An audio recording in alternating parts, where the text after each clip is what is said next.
हम्म। Okay, good morning बच्चों। Vector के बाद हम लोग आज शुरू करने जा रहे हैं equation of line in three dimensional geometry. Equation of line three dimensional geometry में, थ्री डायमेंशनल स्पेस में कैसे हम लोग ये करेंगे, निकालेंगे। तो इसमें तीन फॉर्म में निकालेंगे इक्वेशन ऑफ लाइन। एक वेक्टर फॉर्म में, पैरामेट्रिक फॉर्म में और एक कार्टेशियन फॉर्म में। तीनों फॉर्म में हम लोग निकालेंगे इक्वेशन, और आपस में कैसे उसको कन्वर्ट करते हैं वह भी सिखाएंगे। तो उस जाने से पहले थोड़ा वर्ड, एक दो वर्ड बताने जा रहे हैं, उसको ठीक से समझेंगे तब आगे जाएंगे हम लोग इक्वेशन ऑफ लाइन में। तो मेरा वर्ड क्या है? Direction ratio.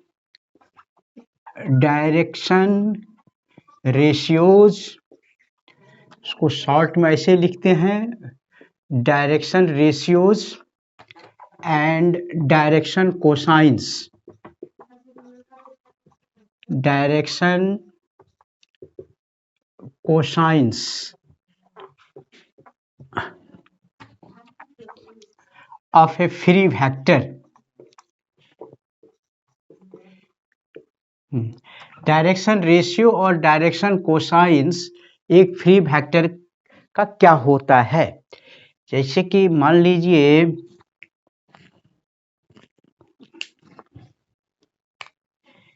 हम एक थ्री डायमेंशनल स्पेस बनाते हैं। ये हमारा यहाँ ऑरिजिन है, ये एक्स एक्सिस है, पॉजिटिव एक्स एक्सिस मान के चलते हैं, पॉजिटिव वाई एक्सिस और पॉजिटिव जेड एक्सिस। हम जानते हैं, क्लास 11th में बताए थे, एक्स वाई एक्सिस से जो इंटरसेक्टिंग प्लेन बनेगा उसको बोलते हैं एक्स वाई प्लेन, और दोनों के बीच में एंगल 90 डिग्री होता है। एक्स जेड के बीच में हो जाएगा एक्स जेड प्लेन कहलाएगा, और वाई जेड के बीच में जो बनेगा प्लेन, इंटरसेक्टिंग प्लेन, उसको वाई जेड प्लेन बोलते हैं। तो इसमें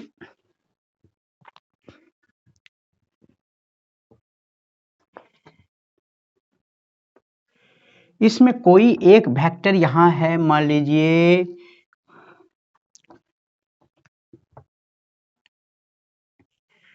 फ्री वेक्टर ओ ए। ओ ए एक फ्री वेक्टर है जिसका नाम है वेक्टर ए, और इसका कंपोनेंट हम दे देते हैं क्या, ऐसे करके एक्स आई कैप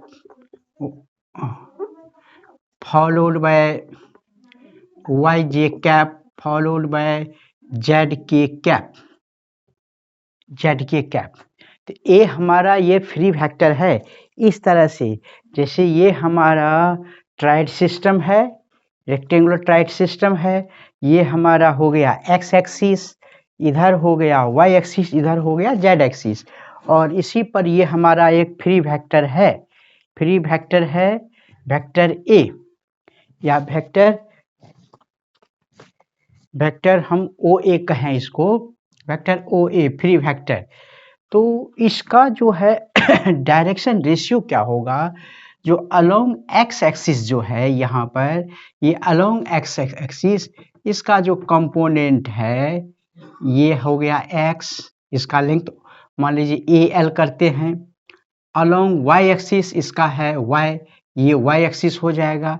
वाई एक्सिस का अलोंग जेड एक्सिस ये जेड हो जाएगा। तो यही एक्स वाई जेड, ये जो है अलोंग वाई एक्सिस, इसको वाई बोलते हैं वाई, और अलोंग जेड एक्सिस ऐसे जो आएगा, इस पर जो गिरेगा ये हो गया जेड। तो यही component x Y z are called direction ratios. तो यहाँ पर direction ratios, direction ratios of vector A, या ओ ए कहें, एक्स आई कैप प्लस वाई जे कैप प्लस जेड के cap are x y and z, इसको इस सिंबल के अंदर लिखिए तीर जैसा जो है। तो एक्स वाई जेड जो कहलाया, एक्स वाई जेड, तो यही component component of vector A x Y z are called direction ratios.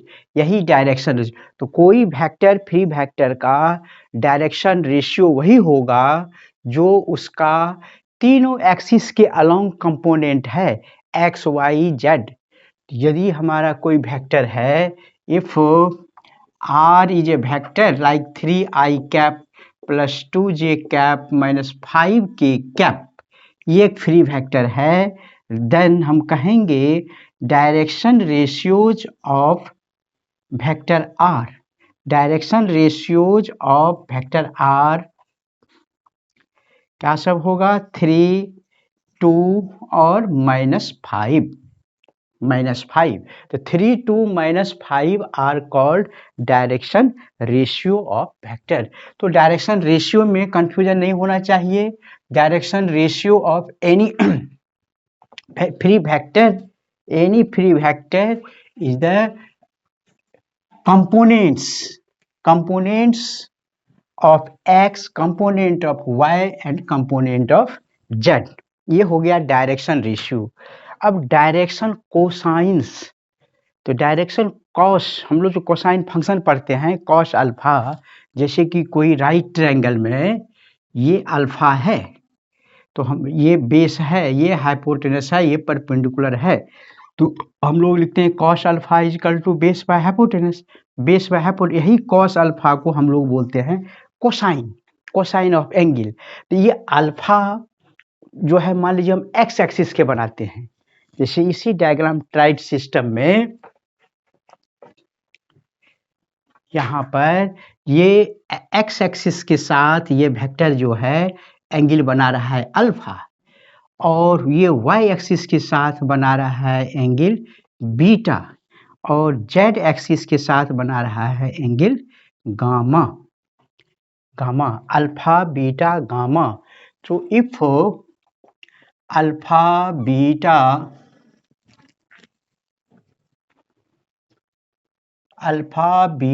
Gamma are angles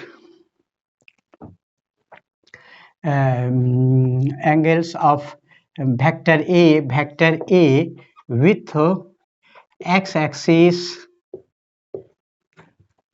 y axis and z axis respectively, then क्या होगा, तो यहाँ यदि अल्फा बनाए किसके साथ, एक्स एक्सिस के साथ, तो एक्स एक्सिस के साथ, तो एक्स कॉस अल्फा क्या होता है, बेस बाय हाइपोटेनस। तो हाइपोटेनस तो यही ए है, मैग्नीट्यूड ऑफ ए इसका हो जाएगा वेक्टर। देखिए then x is equal to, sorry, cos alpha is equal to base by hypotenuse, x by hypotenuse हो गया वेक्टर ए, वेक्टर ए। तो वेक्टर ए का ना मतलब एक्स बाय ए, और cos alpha is equal to, तो magnitude of A लेंगे, तो यहाँ वेक्टर इसका है एक्स वाई जेड, इसका कंपोनेंट है, तो x square plus Y square plus Z square, यही कॉस अल्फा हो गया। एक बार जरा इसे समझें और अच्छा से। ये हमारा है वेक्टर ए, ये वेक्टर ए है, और ये वेक्टर ए है, ये एक्स एक्सिस है, ये वाई एक्सिस है, और ये जेड एक्सिस है। तो ये एक्स एक्सिस के साथ एंगल बना रहा है अल्फा, यहाँ एंगल अल्फा है, तो ये वेक्टर इस पर परपेंडिकुलर डालेंगे, इस पर ये राइट ट्रायंगल बनाएगा, तो राइट ट्रायंगल बनेगा, for this right triangle it will be the base, ये हमारा बेस हो जाएगा, ये एंगल अल्फा है, तो cos alpha base by hypotenuse, तो हाइपोटेनस बेस हो गया एक्स, हाइपोटेनस हो गया square root under x square plus Y square plus Z square, तो X by x square plus Y square plus Z square का root करेंगे, तो ये हो गया कॉस अल्फा। अब ये वाई एक्सिस है ऊपर में, यही vector free vector y axis साथ एंगल बीटा बना रहा है, यहाँ पर बीटा, तो ये एंगल हमारा बीटा है, तो बीटा, तो इस पर जब परपेंडिकुलर डालेंगे y एक्सिस पर तो ये कंपोनेंट हो जाएगा y, इधर वाला component y।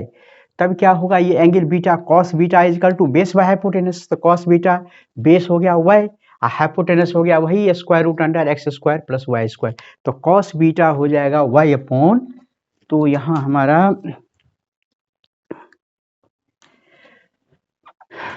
Cos beta is equal to y upon x square plus Y square plus Z square.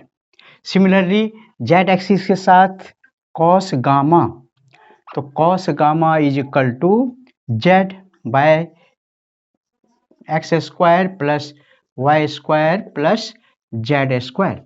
तो cos alpha cos beta cos gamma ऐसे निकला। इसको हम लोग एल से भी डिनोट करते हैं, इसको एल बोलते हैं, इसे एम बोलते हैं, इसको m. In n in place of cos alpha we can write L in place of cos beta m cos gamma n। तो L का वैल्यू ये होगा, M का वैल्यू ये होगा, N का वैल्यू ये होगा। यही cos alpha cos beta cos gamma are called direction cosines, इसको डायरेक्शन कोसाइंस बोलते हैं। और ये डायरेक्शन कोसाइंस हमारा निकला है डायरेक्शन रेशियो से ही। तो लिखे थे if alpha beta gamma are angles of vector A with x axis, y axis, z axis, then यहाँ पर cos अल्फा मतलब इसको L भी बोलते हैं, लिखेंगे x upon x square plus Y square plus Z square, cos beta m is equal to y upon x square plus y square plus z square and cos gamma n z upon x square plus y square plus z square। यही तो यहाँ पर यही जो है here cos alpha cos beta cos gamma, cos alpha cos gamma are called, इसको हटाते हैं डायग्राम को,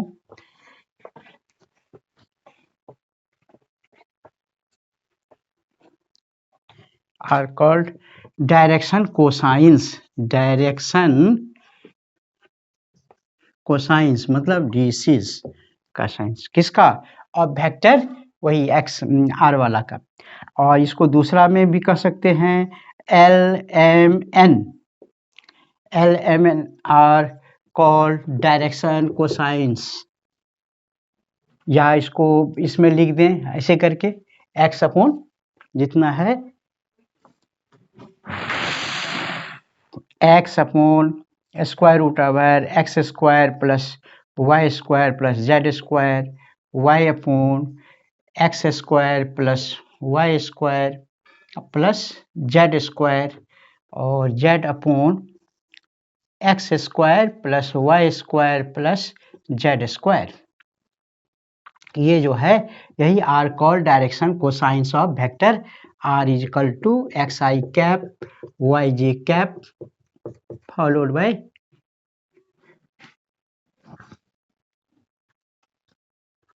जेड के कैप, इस तरह का होता है।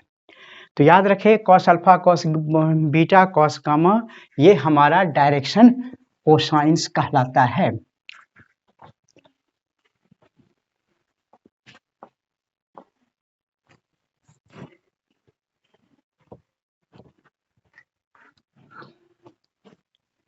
अब देखिए जो म्यूचुअल रिलेशन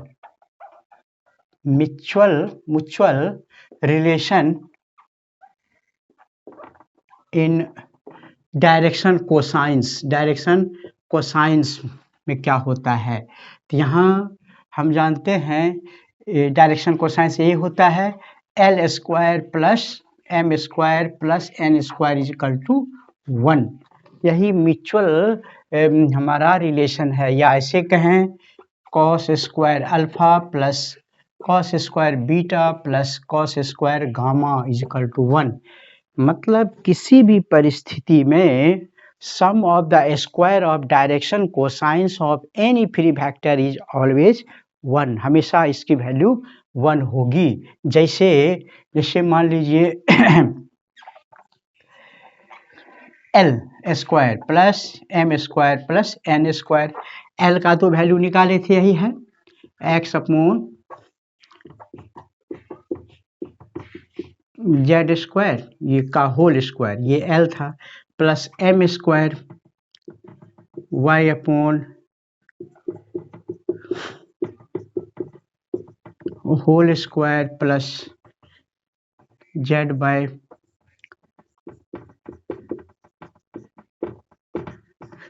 होल स्क्वायर। और इसका हो गया कितना, x square by x square plus Y square plus Z square.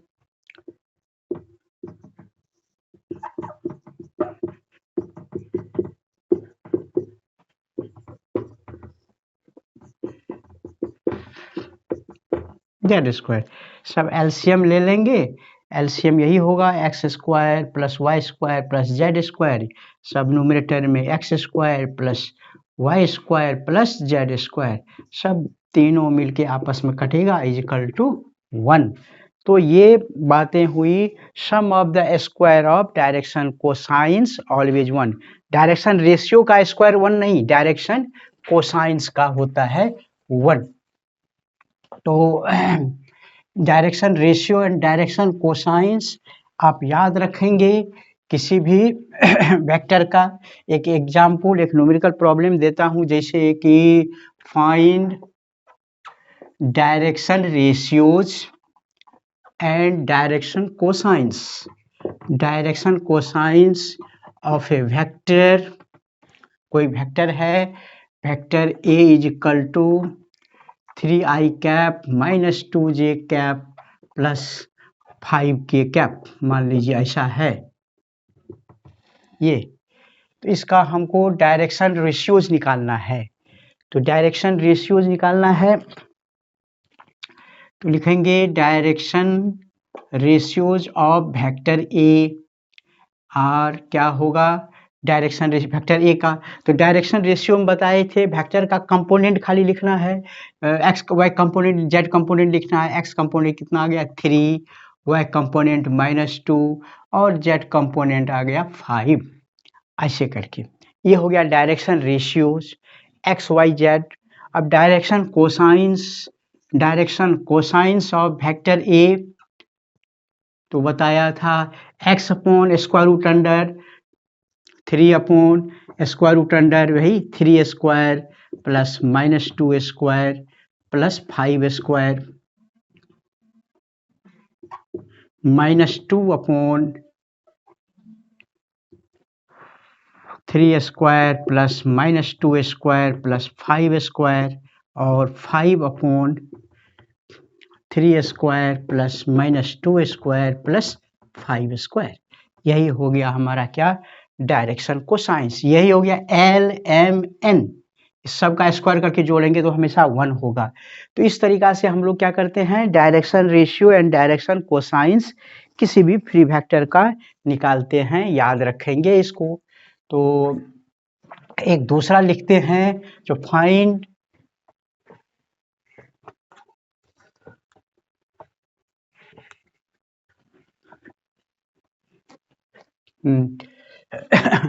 find direction ratios and direction cosines of a vector joining 2 points,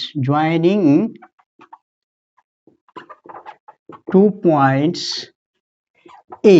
मान लेते हैं एक वेक्टर लेते हैं 3, 1, 4 एंड B 2, 5 एंड 1, ऐसे करके ले लेते हैं। Find direction ratios and direction cosines of a vector joining 2 points. तो 2 पॉइंट्स, तो मान लीजिए एक पॉइंट यहाँ है हमारा A और यहाँ है पॉइंट B। तो A का जो है कोऑर्डिनेट है 3, 1, 4 और B का कोऑर्डिनेट है 2, 5, 1। 251। जब हम यहाँ ज्वाइन करेंगे तो एक वेक्टर बनेगा ए बी, यदि ए से बी या इधर से करेंगे तो डायरेक्शन तो बी ए, तो एक वेक्टर बी ए आगे, सॉरी ए बी पहले करते हैं, वेक्टर ए बी। तो वेक्टर ए बी जो निकालेंगे 2 पॉइंट से बताए पोजीशन वेक्टर वो लेते हैं, वो ट्रायंगल लॉ से वेक्टर में जो बताए थे, तो क्या लिखें ए बी, तो ए बी मतलब ओ बी माइनस ओ ए, ओ बी हो गया 2 माइनस 3, तो 2 में से 3 घटाएंगे तो माइनस आई कैप, 5 में से 1 घटाएंगे 4 जे कैप, और 1 में से 4 घटाएंगे तो माइनस 3 के कैप। यही हो गया वेक्टर ए बी जब 2 पॉइंट से लेंगे। तब यहाँ हमको निकालना है direction ratios, direction ratios of vector A B. तो direction ratios of vector A B आ जाएगा क्या, तो ए बी का जो कंपोनेंट है एक्स वाई जेड के अलोंग, तो -1 4 -3, ये हो गया direction ratios of vector A B. और direction cosines of A B जब निकालेंगे तो यहाँ लिखेंगे -1 अपॉन स्क्वायर रूट अंडर -1 का स्क्वायर प्लस इसका स्क्वायर 26, ये हो जाएगा 4 बाय रूट अंडर 26 और -3 बाय रूट अंडर 26, ये हो गया डायरेक्शन कोसाइन। तो हम डायरेक्शन रेशियो कोसाइंस अच्छी तरह से समझ गए कैसे निकालते हैं। या मान लीजिए ऐसे पूछे direction ratios of vector B A का पूछेंगे, बी ए का जब लिखेंगे तो O A minus O B, तो direction O A minus O B 3 minus 2 बदल जाएगा साइन, तो इसका हो जाएगा माइनस का निगेटिव पॉजिटिव हो जाएगा, 1 माइनस 4 3 आ जाएगा। और direction cosines of vector B A ये हो जाएगा भाई 1 by root under 26 -4 by root under 26 और 3 बाय रूट अंडर 26। मुझे लगता है अच्छी तरह से समझ गए होंगे कैसे direction ratio and direction cosines एक वेक्टर का हम लोग निकालते हैं, चाहे तो वह वेक्टर दिया हुआ है या कि उसका पॉइंट दिया हुआ है 2 पॉइंट, उससे वेक्टर निकाल के करना है। चलिए अब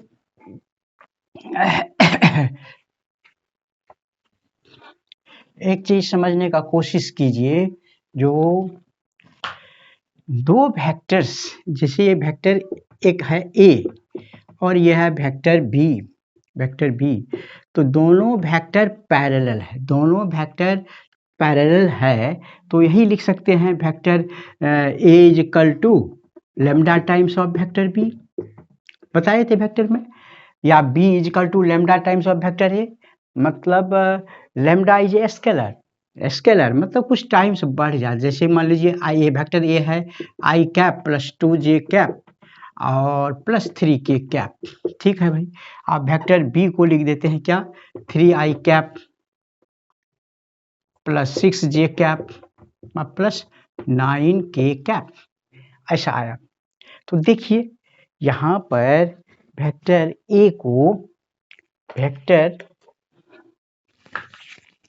ए को हम लिख सकते हैं लेमडा टाइम्स, कैसे, तो देखिए तो vector A is equal to 1/3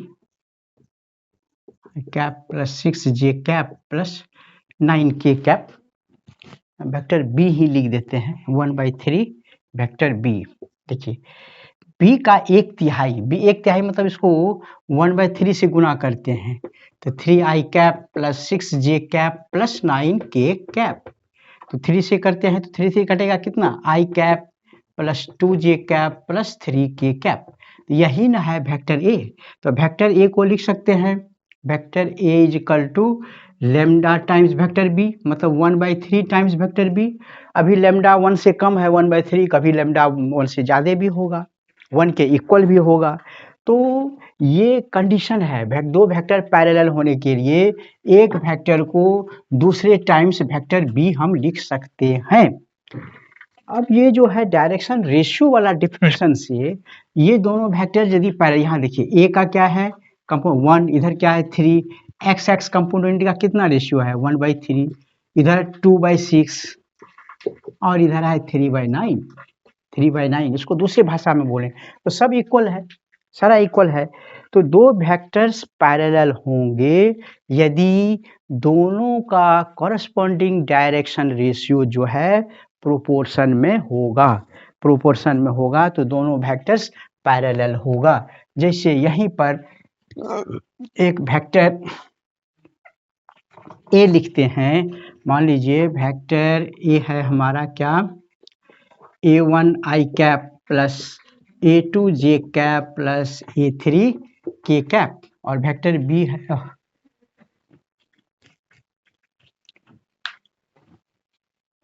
इसको B1 कर देते हैं, B1 j कैप, हाँ इसको C1 k कैप, और वेक्टर बी है A2 i cap plus B2 j cap plus C2 k cap, ऐसा है। तो दो वेक्टर है, तो यहाँ यदि if vector A is parallel to vector B, discuss किए हैं वेक्टर में, फिर भी रिमाइंड दिला देते हैं, तो देन ये पहला कंडीशन है, तो इसका corresponding A1 by A2 is equal to B1 by B2 is equal to C1 by C2। A1 by A2 x का कंपोनेंट, y का कंपोनेंट, z का कंपोनेंट, तीनों कंपोनेंट आपस में प्रोपोर्शन में होगा।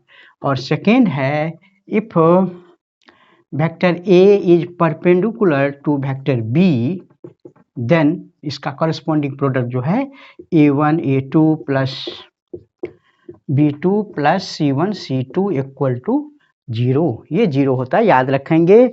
3D में इक्वेशन ऑफ लाइन शुरू करने से पहले ये चीज हमारे दिमाग में आनी चाहिए, रहनी चाहिए। तो अब चलते हैं हम लोग इक्वेशन ऑफ लाइन पढ़ते हैं। तो इक्वेशन ऑफ लाइन जो है, ये इक्वेशन ऑफ लाइन जो मुझे पढ़ना है, टू टाइप्स में पढ़ना है। एक का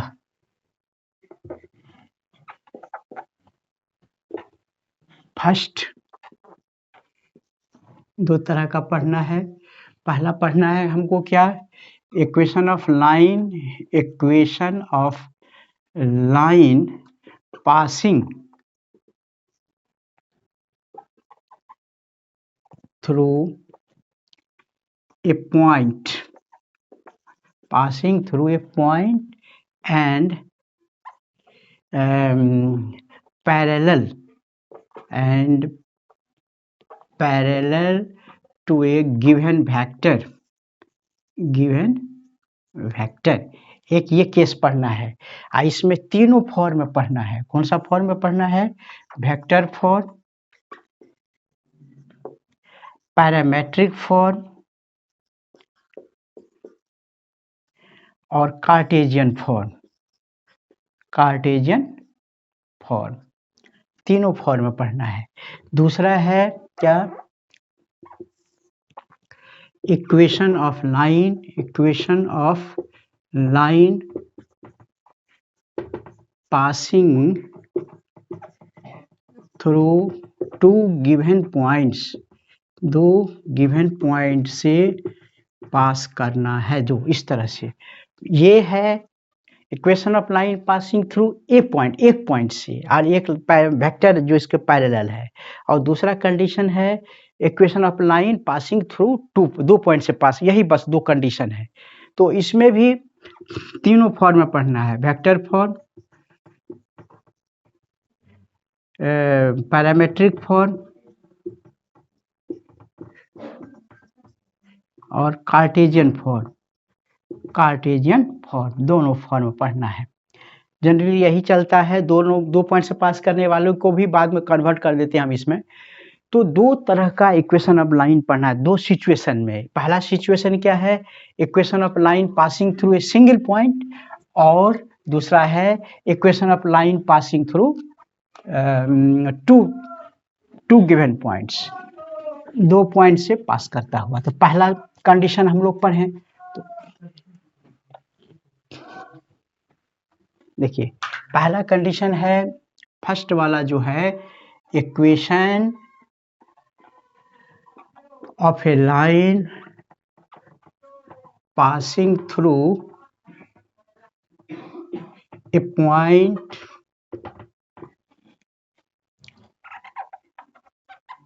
whose position vector is vector A and is, ये लाइन जो है is parallel to a given vector B, एक पैरेलल के वेक्टर है, मतलब उस लाइन का इक्वेशन निकालिए। जैसे ये है लाइन L, इसका इक्वेशन निकालना है जो एक दिए हुए पॉइंट से पास करता है, मतलब A से पास करता है, A से, जिसका पोजीशन वेक्टर है कितना, वेक्टर A, एक से पॉइंट करता है, इसका पोजीशन वेक्टर ए है। पोजीशन वेक्टर मतलब कहीं विद रिस्पेक्ट टू मान लीजिए ओरिजिन है तो इसका जो है वेक्टर, ये वेक्टर इसको बोलते हैं वेक्टर ए, ठीक है। और ये लाइन जो है एक वेक्टर के पैरेलल है, ये है वेक्टर बी, वो वेक्टर बी के पैरेलल है, इसी का इक्वेशन निकालना है। तो लिखते हैं लेट एल बी ए line passing through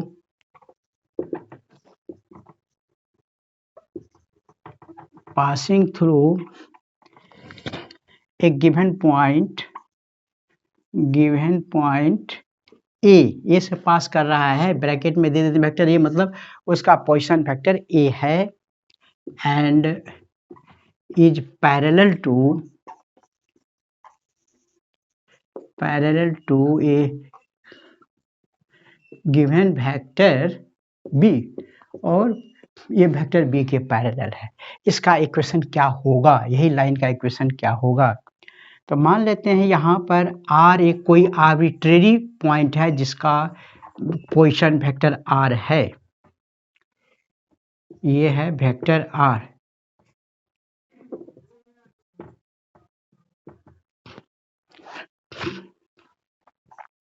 late R, इसका पोजीशन वेक्टर ये है vector R, let R be an arbitrary मतलब मनचाहा, रोल कर रहा है आर, कभी यहाँ, ये तो फिक्स है लाइन पर, ये लेकिन चल रहा है, कभी यहाँ होगा, कभी यहाँ, कभी वहाँ, ऐसे करके, तो मनचाहा पॉइंट है। तो let R be an arbitrary point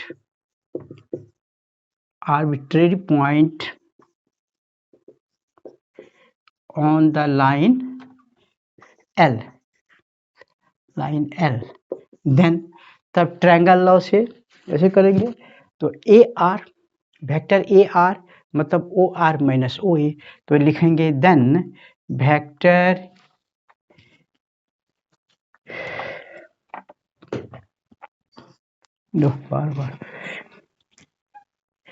vector A R को लिखेंगे vector O R minus O A, तो ओ आर लिखें vector R minus O A vector A, ऐसा हो गया। अब हमको मालूम है बट ये जो है ए आर, ये पैरेलल है वेक्टर बी का, वेक्टर ए आर पैरेलल है वेक्टर बी का, तो दो वेक्टर यदि पैरेलल है इसका मतलब है देन हम लिख सकते हैं एक वेक्टर को लेमडा टाइम्स ऑफ दूसरा वेक्टर, तो देन हम लिख सकते हैं vector A R is equal to lambda times of vector B. पहले अभी तुरंत फिर बताए, वेक्टर इसमें बताए थे, वेक्टर में भी अभी भी बताए, दो vectors A and B are parallel, if A and B are parallel तो vector A can be written as lambda times of vector B, या vector B is equal to lambda times of vector A. तो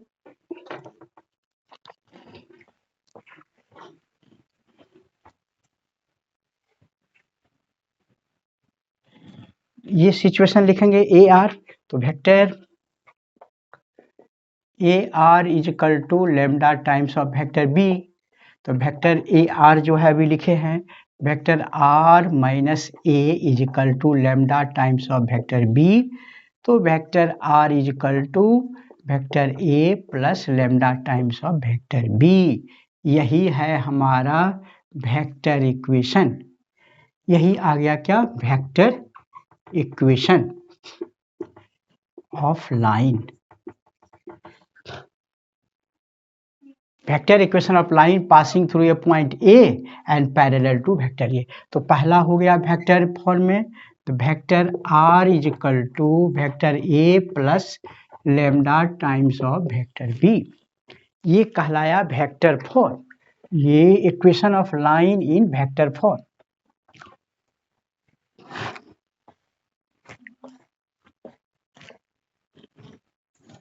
पहला वाला है, ये है हमारा vector equation, vector equation. अब दूसरा लेते हैं पैरामेट्रिक फॉर्म, पैरामेट्रिक बताए थे इक्वेशन, जब एक किसी भी इक्वेशन को जो अब दो और दो से ज़्यादा इक्वेशन से सेटिस्फाई किया जाता है, वही उसका क्या कहता है, पैरामेट्रिक इक्वेशंस कहलाएंगे। और उसमें जो अननोन वेरिएबल यूज करते हैं उसको बोलते हैं उसको पैरामीटर। तो इसमें पैरामेट्रिक फॉर्म में मान लीजिए ए का, यहाँ पर हम लिख देते हैं कोऑर्डिनेट में फॉर्म में, ए का कोऑर्डिनेट है, ए का क्या है, ए का कोऑर्डिनेट x1 y1 और z1, ए का कोऑर्डिनेट है, जैसे पोजीशन वेक्टर था ये।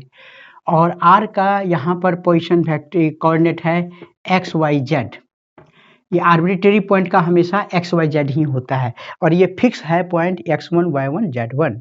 और वेक्टर b को हम यहाँ लिख सकते हैं, यहाँ a दे दिए हैं तो a1 कर देते हैं, a1 i cap plus b1 j cap plus c1 k cap, ये वेक्टर है इसका 3D में।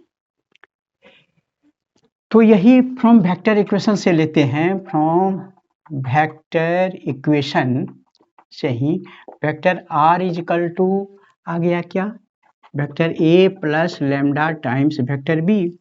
तो वेक्टर r को हम लिख सकते हैं, r का यही है coordinate x I cap followed by Y J cap followed by Z के कैप।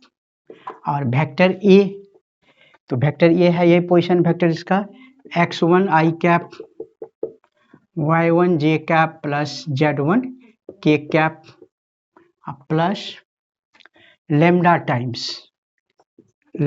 टाइम्स वेक्टर b मतलब यहाँ आ गया a1 i cap plus b1 j cap plus c1 k cap, ऐसे करके।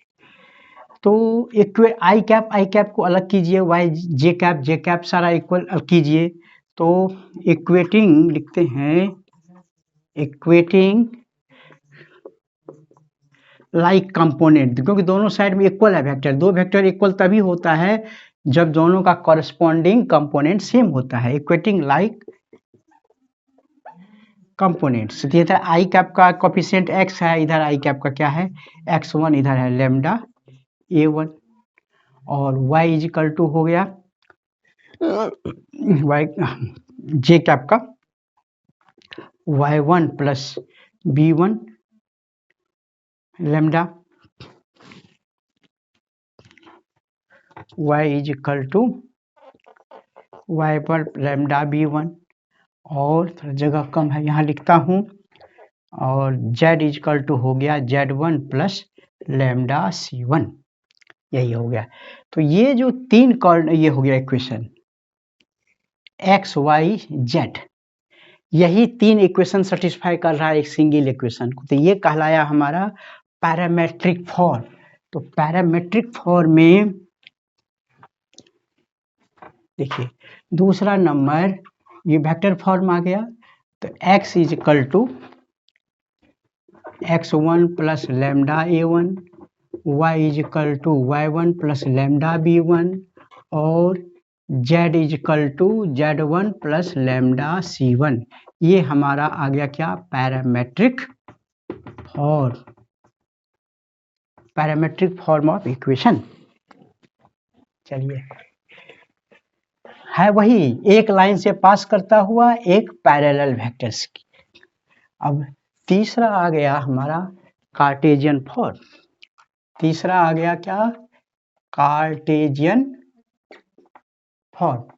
तो कार्टेशियन फॉर्म में देखिए ये जो पहला वाला है क्या है, पैरामेट्रिक से ही निकालते हैं, एक बार लिख लेते हैं x1 प्लस लैम्डा a1 और y is equal to y1 plus lambda b1 और z is equal to z1 plus lambda c1।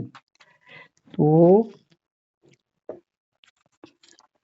यहाँ x minus x1 by a1 is equal to lambda. देखिए उसी तरह इसमें करेंगे तो y minus y1 by b1 is equal to यहाँ भी लैम्डा। इसमें z minus z1 by c1 is equal to lambda. तो तीनों हो गया लैम्डा, ये भी लैम्डा, ये भी लैम्डा, ये भी लैम्डा, तीनों आपस में इक्वल हो जाएगा। Therefore x minus x1 by a1 is equal to y minus y1 by b1 is equal to z minus z1 by c1 is equal to lambda. ये आ गया हमारा कौन सा form? Cartesian form. Cartesian form कहलाता है। तो यही एक सिचुएशन हो गया हम लोग के पास। इसी टॉपिक के साथ अभी समाप्त करेंगे अभी आज का क्लास में। तो यहाँ मिला देते हैं जरा सा। तीसरा नंबर क्या है? x minus x1 by a1 y minus y1 by b1 और z minus z1 by c1। ये हमारा आ गया कार्टेशियन फॉर्म। तो आज जो इक्वेशन पढ़ा, इक्वेशन ऑफ लाइन, एक फॉर्म का बताए, एक प्रोसेस वाला एक टेक्निक क्या था, जो जब वह लाइन एक पॉइंट से पास करता हुआ हो और वह लाइन के पैरेलल एक वेक्टर है। तो पहला वाला देखिए वेक्टर इक्वेशन, वेक्टर फॉर्म में vector R is equal to vector A plus lambda times of B. तो वेक्टर आर क्या है?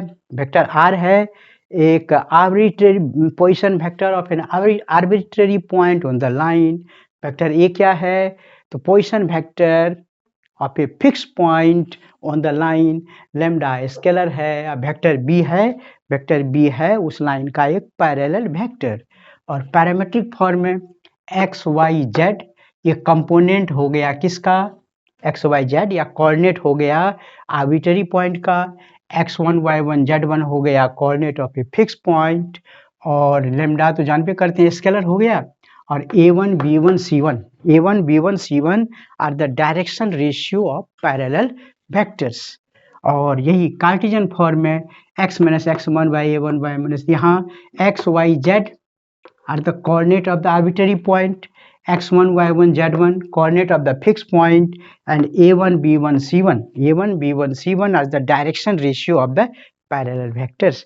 तो ये तीनों फार्मूला याद रखेंगे आज की क्लास में, और अगली क्लास में बताएंगे इक्वेशन ऑफ लाइन जब दो पॉइंट से पास कर रहा हो, उसमें एक पैरेलल वेक्टर नहीं दिया हुआ, सिर्फ दिया हुआ है दो फिक्स पॉइंट से पास करता हो। Thank you very much.